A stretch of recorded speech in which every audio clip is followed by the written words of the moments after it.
New York's just elected a socialist, pro-Palestinian Muslim mayor, and Donald Trump's already sounding the alarm. So what just happened, and why does it matter far beyond Manhattan? Zoran Mamdani, 34 years old, born in Uganda, raised in Queens, has become New York's first Muslim mayor and the youngest in over a century. He's a self-declared democratic socialist who beat both Andrew Cuomo and Republican Curtis Sliwa, a political upset that's got America talking. According to reports, Mamdani's campaign tapped into something bigger. Voters tired of unaffordable rents, transport costs and billionaire mayors pretending everything's fine. He promised free buses, free childcare, city-run supermarkets and rent freezes. It was classic populist left playbook, but delivered through TikTok slick videos and grassroots tenant organisers rather than party machines. Halfway through his victory speech, Donald Trump posted on Truth Social, and so it begins, calling Mamdani a communist and threatening to cut federal funding to the city.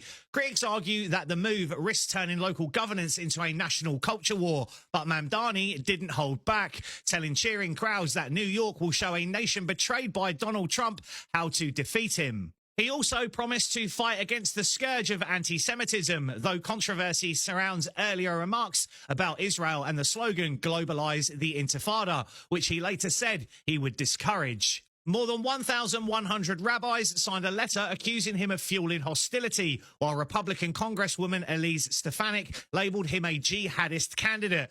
Mamdani hit back, saying New York will no longer reward Islamophobia.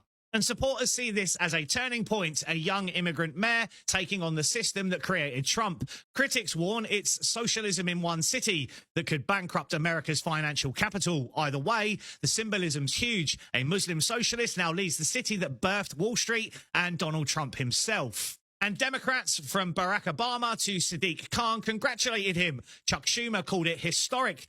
Trump called it terrifying. But beyond the noise, here's the real question that matters. Can Mamdani actually deliver free buses, free childcare, higher taxes on the wealthy?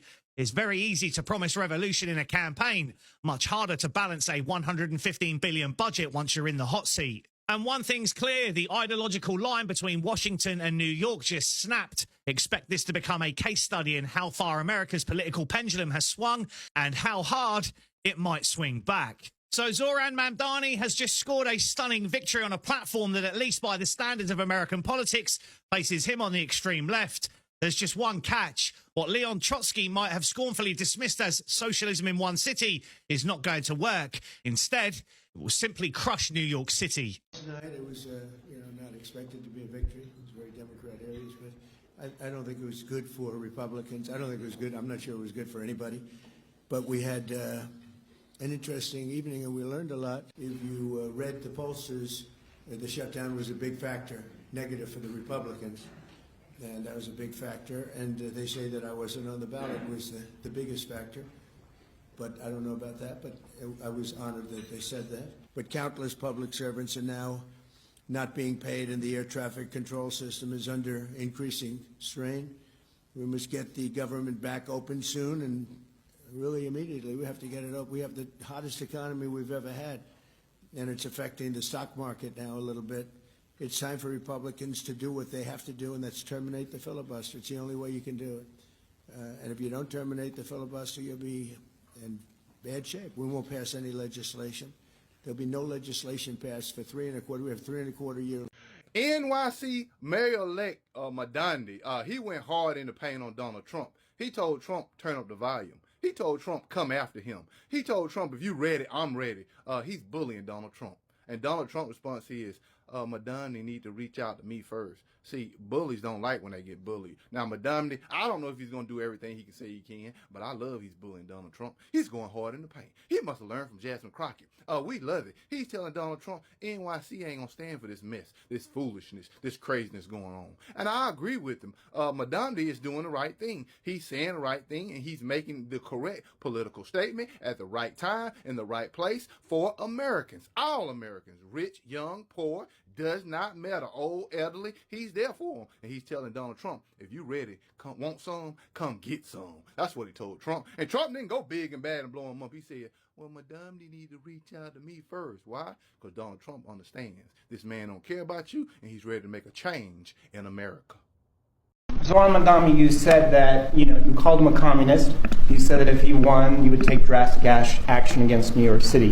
What kind of actions are you looking at, and will the ICE deport? Zen Madami has sent shockwaves through New York politics with remarks that have left the city buzzing. In a recent interview, he suggested that significant changes could follow if his rival were to take office, hinting at major shifts in policy and city planning. At the same time, he expressed his deep connection to New York, recalling his roots and personal success in the city, and emphasizing that he hopes the city continues to thrive. Madami also addressed ongoing efforts to enforce laws, underscoring the importance of public safety and orderly governance. He pointed to progress in other cities, highlighting improvements in infrastructure, community engagement, and local economies, presenting them as examples of what careful leadership can achieve. His statements mix caution with optimism, leaving New Yorkers wondering about the next steps and the future of their city. If you want to see what congressional Democrats wish to do to America, just look at the result of yesterday's election in New York, where their party installed a communist as the mayor of the largest city in the nation.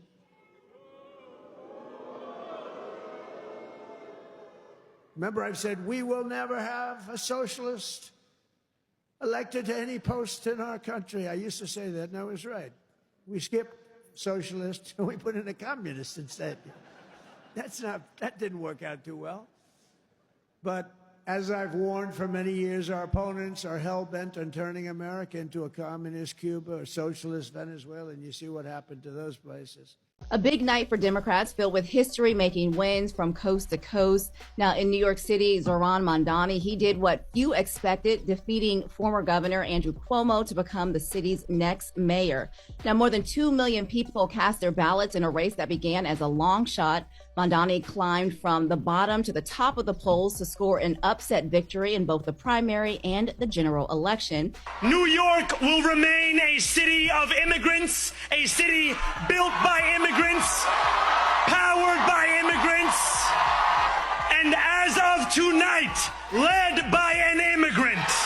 So Donald Trump, since I know you're watching, I have 4 words for you.